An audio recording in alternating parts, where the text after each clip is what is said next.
Hello everyone, I am CP Jadon, your UGC Net Management Faculty। और आज हम देखने वाले हैं standard normal distribution. Standard normal distribution क्या होता है? We already have normal distribution, तो हमें क्यों ज़रूरत पड़ती है स्टैंडर्ड नॉर्मल डिस्ट्रीब्यूशन की? जेड स्कोर क्या होता है? जेड टेबल क्या होता है ना? किस तरीके से हम जो हमारा एक्चुअल डेटा है उससे हम जेड स्कोर में कन्वर्ट करते हैं, तो वो सारी चीज़ें हम देखेंगे। कैसे रीड करते हैं जेड टेबल। सबसे पहले वही why do we need normal standard normal distribution.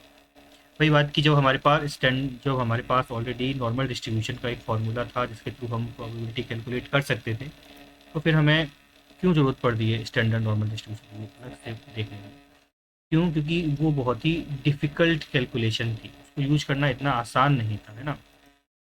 जैसे कि हम बात करें, जो फार्मूला था हमारा नॉर्मल डिस्ट्रीब्यूशन का, तो 1/सिग्मा under root 2 pi e to the power minus x minus mu, है ना, इसका whole square and then divided by 2 sigma square. तो इसमें बहुत सारी कैलकुलेशंस की दिक्कत आती थी, तो वो सारी कैलकुलेशन मैथमेटिशियन करते हैं, उनको ना करने की ज़रूरत पड़े, इसीलिए हमें ज़रूरत पड़ती है इसकी स्टैंडर्ड नॉर्मल डिस्ट्रीब्यूशन, जहाँ पर हम जो हमारा एक्चुअल प्रॉब्लम है उसको हम कन्वर्ट करते हैं, फिर हम उसे सॉल्व करते हैं। हम अपने प्रीवियस लेक्चर में देख चुके हैं नॉर्मल डिस्ट्रीब्यूशन, है ना? जैसे कि जस्ट सपोज मीन 70 है, स्टैंडर्ड डेविएशन 10 है। What is the probability that student score less than 80 marks, है ना? देखो, इस फॉर्मूले के अकॉर्डिंग सारा डेटा है, लेकिन फिर भी कैलकुलेशन करना कॉम्प्लेक्स है। तो इसी कॉम्प्लेक्सिटी को खत्म करने के लिए we simplify the calculation. Very normal every normal distribution is converted into standard normal distribution. This process is called standardization, है ना? जहाँ पर हम जेड स्कोर फाइंड आउट करते हैं और जेड स्कोर का इस्तेमाल करते हुए हम जेड टेबल को देखते हैं, प्रोबेबिलिटी की कैलकुलेशन करते हैं। नॉर्मल डिस्ट्रीब्यूशन में कोई भी वैल्यू हो सकती है स्टैंडर्ड डेविएशन की, है ना, और मीन कुछ भी हो सकता है।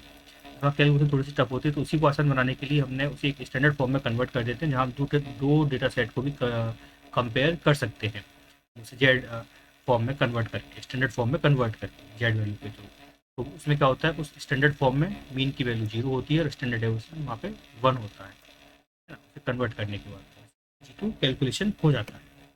तो क्या होता है स्टैंडर्ड नॉर्मल डिस्ट्रीब्यूशन?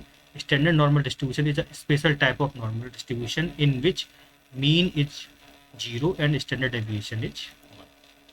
जब आपके पास कोई भी नॉर्मल डिस्ट्रीब्यूशन है उसको आप कन्वर्ट कर लेते हैं स्टैंडर्ड नॉर्मल डिस्ट्रीब्यूशन में, तो उसका मीन 0 हो जाता है और स्टैंडर्ड डेविएशन 1 हो जाता है, तो उसको हम बोलते हैं standard normal distribution. All normal distribution with different mean and standard deviation are converted into one common standard form। आपके जितने भी अलग अलग स्टैंडर्ड डिस्ट्रीब्यूशन हैं उनको आप स्टैंडर्ड फॉर्म में कन्वर्ट कर लेते हैं, जिसमें मीन 0 होता है और स्टैंडर्ड डेविएशन 1 होता है। This allow us to use single Z table for probability calculation. इससे हम जेड टेबल का इस्तेमाल करते हुए हम क्या करते हैं, प्रोबेबिलिटी फाइंड आउट करते हैं। बस एक इंपॉर्टेंट लाइन है जो हमें याद रखनी है, every standard normal distribution is normal distribution, but not every normal distribution is standard distribution. जो स्टैंडर्ड डिस्ट्रीब्यूशन है, नॉर्मल स्टैंडर्ड डिस्ट्रीब्यूशन, वो नॉर्मल डिस्ट्रीब्यूशन हो सकता है, लेकिन हर नॉर्मल डिस्ट्रीब्यूशन स्टैंडर्ड डिस्ट्रीब्यूशन नहीं होगा, हमें याद रखना है। तो कैसे कन्वर्ट करते हैं? मान लीजिए कोई भी दो डेटा, एक कोई भी एक डेटा सेट है, every normal distribution has may have different mean and standard deviation। अब मान लीजिए आपके पास एक डेटा सेट का म्यू है 70 और स्टैंडर्ड डेविएशन है 10। आपके पास एक डेटा सेट है जिसका म्यू 80 है और स्टैंडर्ड डेविएशन 12 है ना? तो ऐसे अलग अलग हो सकते हैं, मीन और स्टैंडर्ड डेविएशन अलग अलग हैं, लेकिन हम क्या करते हैं, जेड स्कोर फाइंड आउट करने की कोशिश करते हैं इन डेटा सेट के थ्रू। व्यू हमें पता है, स्टैंडर्ड डेविएशन हमें पता है, और जिस ऑब्जर्वेशन के लिए हम फाइंड आउट करना चाह रहे हैं उसे यहाँ पे हम टाइप करें। तो every normal distribution have different mean and standard deviation. To make all normal distribution comparable they are converted into standard normal distribution using Z. इस फॉर्मूले के थ्रू हम जेड स्कोर निकालते हैं। तो हम क्या करते हैं, कैसे करते हैं इसको? सबसे पहले हमारे पास ओरिजिनल वैल्यू होंगी जो हमने ऐसे भी डिस्कस की, ये वाली। फिर हम जेड स्कोर का फॉर्मूला अप्लाई करेंगे, ये वाला। एंड देन हम अब क्या हुआ, कन्वर्ट करने के बाद उसका मीन 0 हो जाएगा और स्टैंडर्ड डेविएशन उसमें हम 1 मानते हैं। Z score formula standardize every normal distribution into one common scale. अब सारे यहाँ जितने भी स्टैंडर्ड नॉर्मल डिस्ट्रीब्यूशन है वो सब स्टैंडर्ड स्केल पर आ गए हैं। अगर हम बात करें तो जेड क्या है, जेड स्कोर है जो हम कैलकुलेट कर रहे हैं। एक्स क्या है, एक्चुअल वैल्यू है जो हम कैलकुलेट करना चाह रहे हैं, जिसके लिए प्रोबेबिलिटी हम कैलकुलेट करना चाह रहे हैं, वो ऑब्जर्वेशन है। म्यू क्या है, हमारा मीन है ओरिजिनल डिस्ट्रीब्यूशन का। और सिग्मा क्या है, standard deviation of original distribution. ठीक है, तो ये वही सेम फार्मूला हमने जो एक्सप्लेन किया है ना। जो मैं आपसे बोला था कि एक्चुअल डिस्ट्रीब्यूशन, तो यहाँ पे एक्चुअल डिस्ट्रीब्यूशन शो कर रहा है कि आपका नॉर्मल जो आपका मीन है वो 70 है, आपका सिग्मा स्टैंडर्ड डेविएशन 10 है, और आपको प्रोबेबिलिटी फाइंड आउट करनी है कि 80 पर क्या प्रोबेबिलिटी होगी, 80% मार्क्स आने की क्या प्रोबेबिलिटी हो सकती है ना। इसके लिए हम पहले से इसमें कन्वर्ट करते हैं, जेड वैल्यू कैलकुलेट करने के लिए इसमें हम पुट करते हैं। उसके बेस पर हम जब जेड वैल्यू हमारे पास निकल आ रही, जेड इक्वल टू 1 आ गया, अब इसके अकॉर्डिंग हम जेड टेबल में से जेड टेबल में से क्या करेंगे, प्रोबेबिलिटी निकालेंगे। जो एरिया अंडर द कर्व होता है नॉर्मल डिस्ट्रीब्यूशन का, वो वहाँ से ले लेंगे और उसके अकॉर्डिंग हमें पता पड़ जाता है कि क्या प्रोबेबिलिटी होगी एक्स इक्वल्स टू या एक्स के बराबर, एक्स इक्वल्स टू 80 के बराबर या उससे कम आने की प्रोबेबिलिटी क्या है। ठीक है, अब देख लेते हैं क्या मतलब है अगर जेड की वैल्यू 0 आ जाए। इस फॉर्मूले के अकॉर्डिंग अगर जेड की वैल्यू 0 आ जाए, एक्स और म्यू बराबर हो जाए, इस केस में इसका मतलब क्या है, observation is exactly equal to the mean. कि आपने जो एक्स की वैल्यू ली है और म्यू लिया है वो दोनों सेम है। अगर जेड की वैल्यू लेस देन मतलब ग्रेटर देन 0 है, तो इसका मतलब क्या है, observation is above the mean. Observation है आपका जो एक्स की है अबव द मीन है ना। वहीं अगर जेड की वैल्यू लेस देन 0 आ जाए, observation is below the mean, फिर वैल्यू यहाँ कहीं पे होगी। तो यही इसका इंटरप्रिटेशन है जेड वैल्यू का। तो वही हमारे पास सेम डेटा है, तो हमारे जेड की वैल्यू निकाली 1। इसका मतलब क्या हुआ, the student score 1 standard deviation above the mean. तो आपने क्या किया है कि जो स्टूडेंट ने स्कोर किया है वो 1, जो आपका वेल शेप्ड कर्व है, मान लीजिए ये यहाँ पे जो कॉमन स्केल पे देखेंगे तो ये हमारा 0 है जो कि म्यू को रिप्रेजेंट कर रहा है, और इससे आपने 1 स्केल यहाँ पे कहीं आपका डेटा लाए कर रहा है और ये वैल्यू 1 हो, यहाँ से यहाँ तक ये स्टैंडर्ड डेविएशन दिखा रहा है कि अपर डेटा सेट यहाँ पे लाए कर।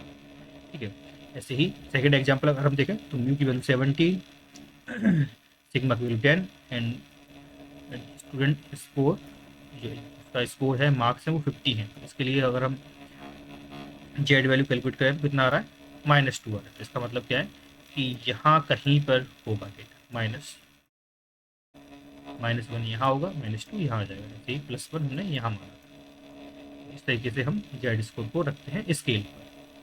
बट जेड स्कोर निकला है, जेड स्कोर प्रोबेबिलिटी नहीं होता। इससे क्या होता है कि जेड वैल्यू को लेते हुए हमें टेबल का इस्तेमाल करते हैं, जिसे जेड टेबल बोलते हैं, और वहाँ से हमें प्रोबेबिलिटी का पता पड़ता है। देखो सबसे पहले क्या होता है, हमारे पास ओरिजिनल ऑब्जर्वेशन होते हैं, उस ओरिजिनल ऑब्जर्वेशन से हम जेड स्कोर फाइंड आउट करते हैं। जेड स्कोर फाइंड आउट करने के बाद normal standard normal Z table को देखते हैं उसके अकॉर्डिंग, और वहाँ से प्रोबेबिलिटी को फाइंड आउट करते हैं, जो कि एरिया अंडर द कर्व होता है, जो मैथमेटिशियन ने पहले से बना के रखी हुई है टेबल, वहाँ से हम देखते हैं। इस एग्जाम्पल के थ्रू अगर हम देखें आपको ज़्यादा क्लियर होगा। लेट्स सपोज मीन 70 है, standard deviation is 10, student marks 80। आप 80 ऑब्जर्वेशन के लिए चेक कर रहे हैं, है ना, कि क्या प्रोबेबिलिटी है कि स्टूडेंट ने 80% नंबर स्कोर करेंगे। इसकी प्रोबेबिलिटी हमें निकालनी है। तो हमने पहले क्या किया, इसको जेड स्कोर में कन्वर्ट किया। जेड स्कोर, जेड का फॉर्मूला क्या होता है, x minus mu divided by sigma.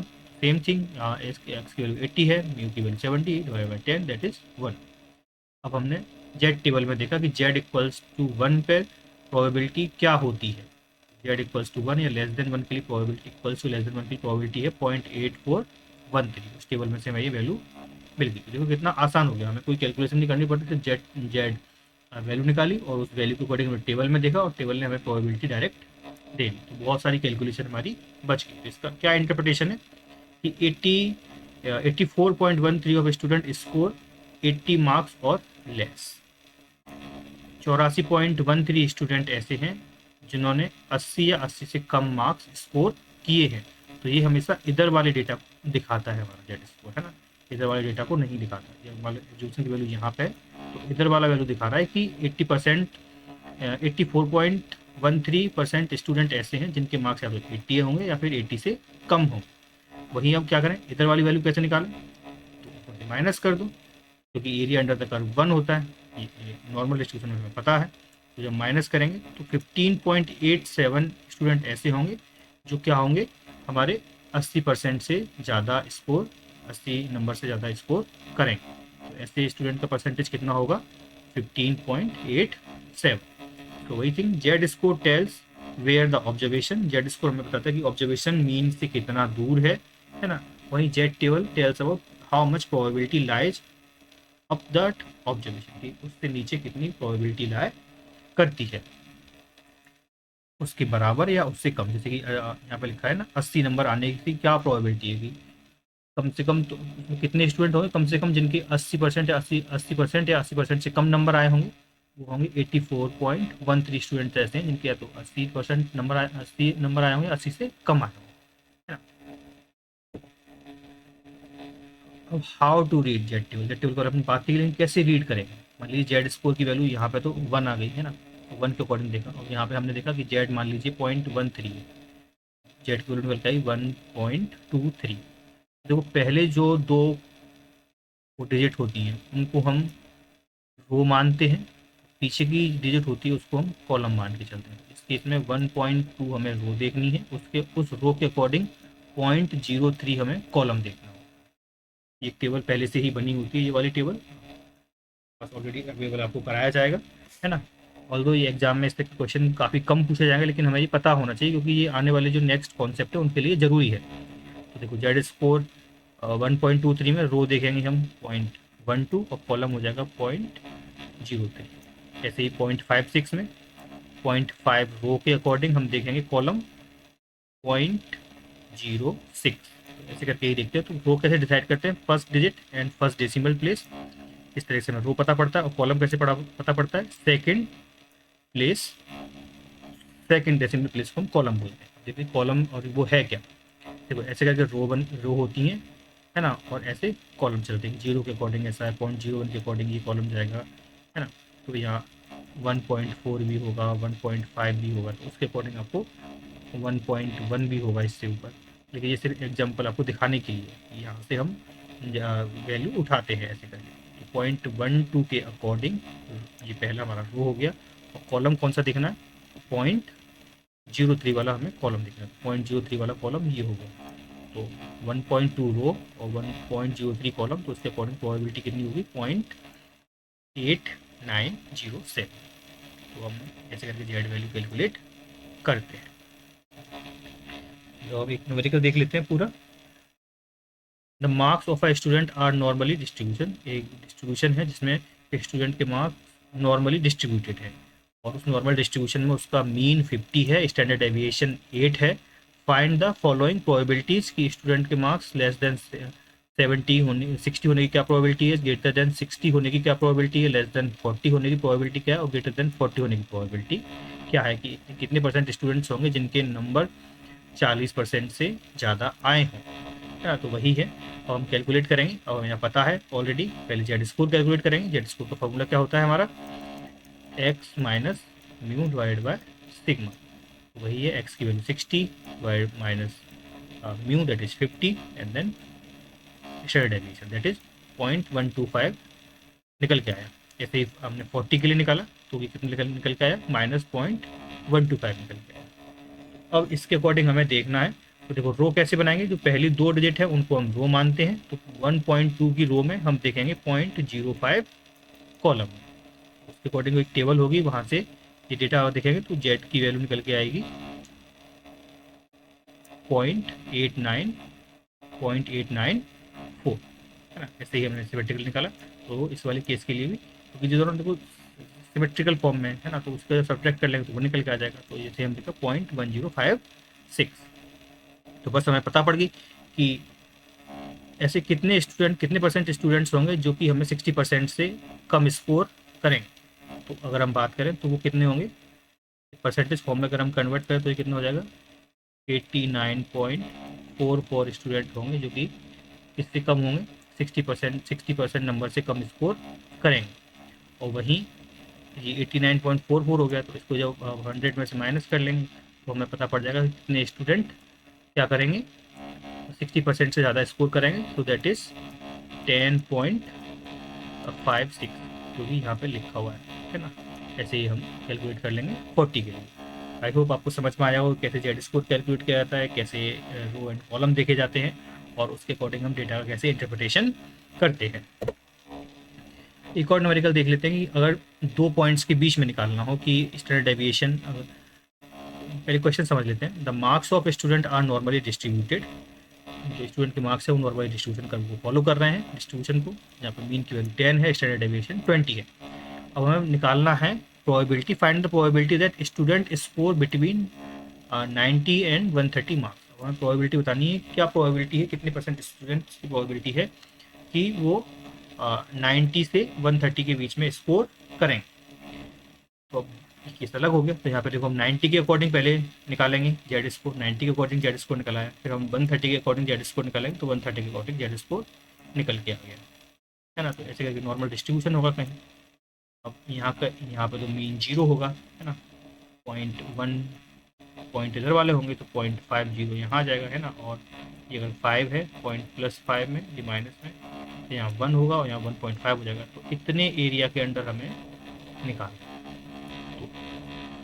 और ये कर्व जो एरिया दिखाता है हमारा जेड वैल्यू के अकॉर्डिंग, वो पूरा यहाँ से दिखाएगा, यहाँ से यहाँ तक दिखाएगा। यहाँ से यहाँ तक की वैल्यू कितनी है हमारे पास, देखो 0.93, और यहाँ से यहाँ तक की वैल्यू कितनी है 0.385। तो अब इन दोनों के बीच में निकालेंगे तो ये माइनस कर देंगे बड़े वाले में छोटे वाले को, तो उनके बीच की वैल्यू निकल आएगी। तो वही आपने माइनस कर दिए और वैल्यू निकल के आ गई 0.6247। तो इसका मतलब क्या है, approximately 4.62.47 of student score between 90 and 30 marks. तो 90 से लेके 130 के नंबर के बीच में अप्रोक्सीमेटली 62% स्टूडेंट ऐसे होंगे जो स्कोर करेंगे। तो इस तरीके से हम दो नंबर्स के बीच में भी कैलकुलेट कर सकते हैं।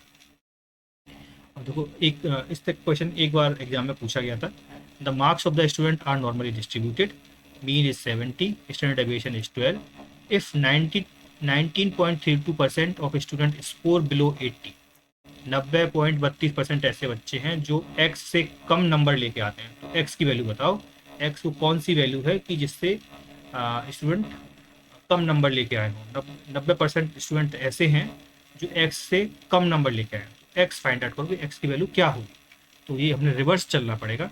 यहाँ पे हमें देखो ऑलरेडी z प्रोबेबिलिटी दे रखी है ना, उस प्रोबेबिलिटी के अकॉर्डिंग हमें z फाइंड आउट करना है। इस प्रोबेबिलिटी के अकॉर्डिंग हम z टेबल की तरफ फिर जाएंगे और उस टेबल से देखेंगे कि इस प्रोबेबिलिटी के अकॉर्डिंग z की वैल्यू 1.30 होगी। तो z की वैल्यू पता पड़ गई 1.30।